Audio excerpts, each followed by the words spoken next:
17 on the Gentiles. And what does it say? Even the best amongst the Gentiles must be killed. Not that they should be tolerated, not that they must be killed. Right.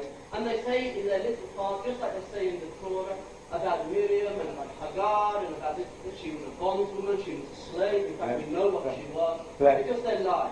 Now that being the case, they would have wrote not a Roman Harod, the best amongst the Romans should be killed because they tortured him. Right. Now, the agenda is something totally different. Right. And the problem, as you said, is that the Prophet Muhammad has said quite clearly, study your enemy, to understand your enemy, only then can you defeat your enemy. True. And we do not study them, but they have whole colleges in every city studying us. Celio colleges came about as a Methodist missionary college in this city in the 18th century to send missionaries to Muslims to make them into Christians. And yet we send our children there to study. And we wonder why their brains come out confused. Because they come out to the concept that they are inferior when we are superior to this system and this way of life. And that being the case, my brother, I'd like to ask you the question, and granted, I'd like to ask you the question in this.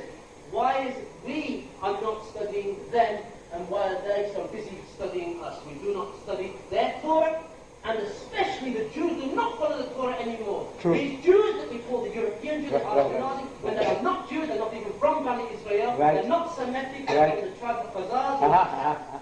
In fact, they study the Talmud, which is the rabbi's interpretation, which is a complete evil.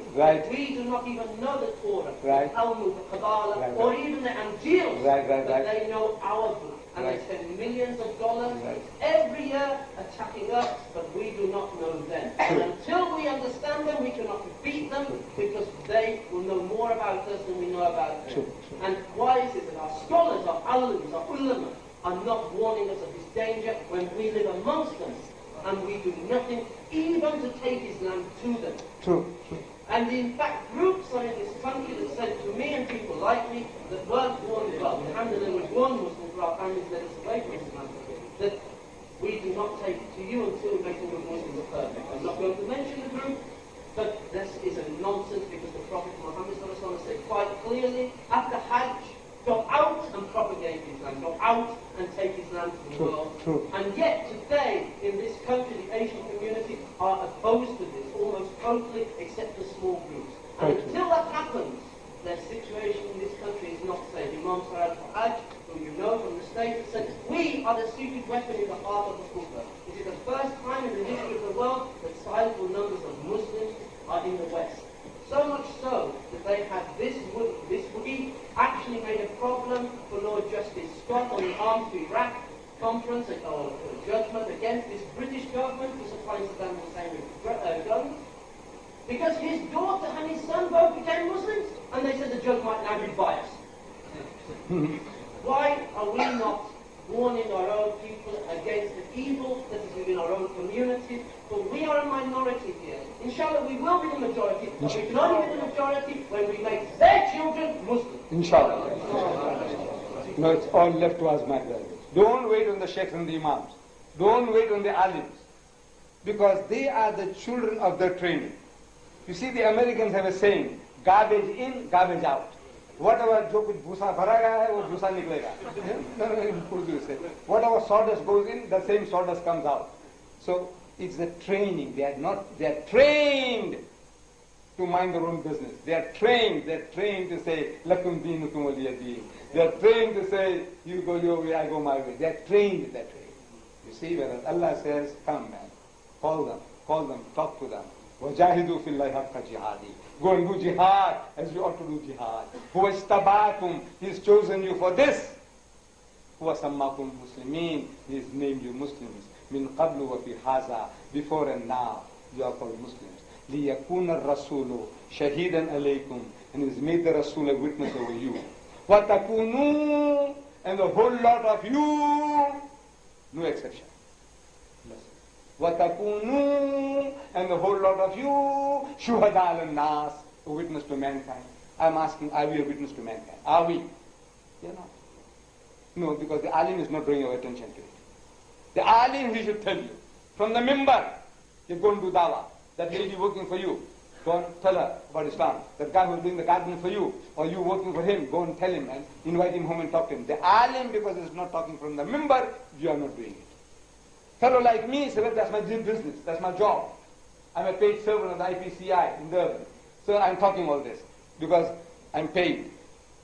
I said, you, my brothers, sheikhs and imams, alims and allamas of Al-Azhar and of Qura University and Medina University, man, there's something has gone wrong. And your Darul Ulum Deoband, and your Darul Ulum Jalalabad, and your Darul Ulum Rawalpindi, the whole lot of us, we are like sheep and goats, with like donkeys with the blinkers on.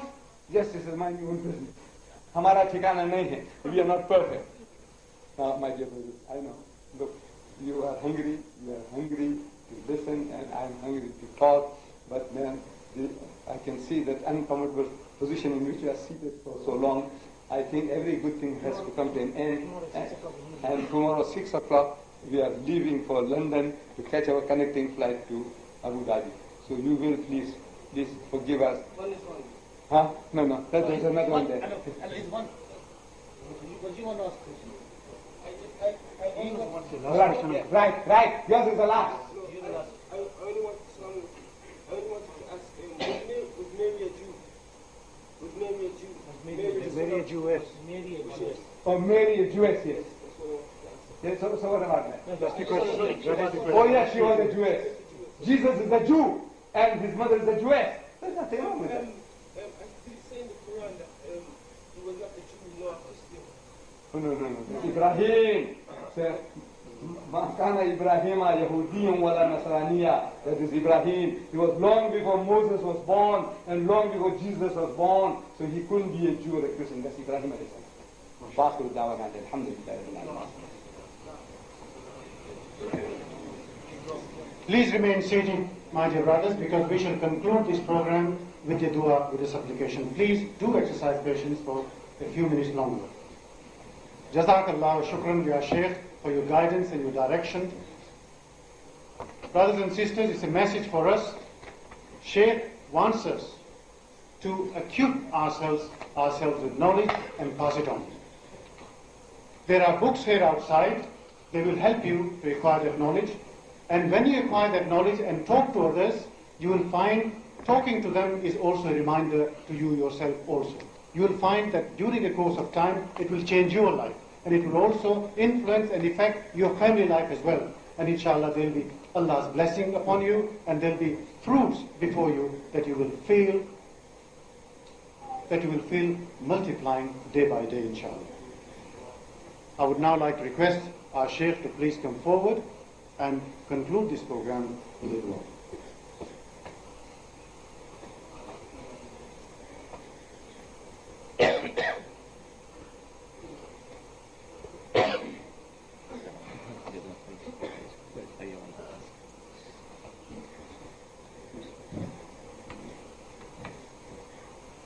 Assalamu alaikum wa rahmatullah.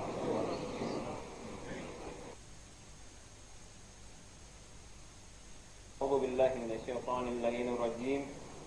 بسم الله الرحمن الرحيم.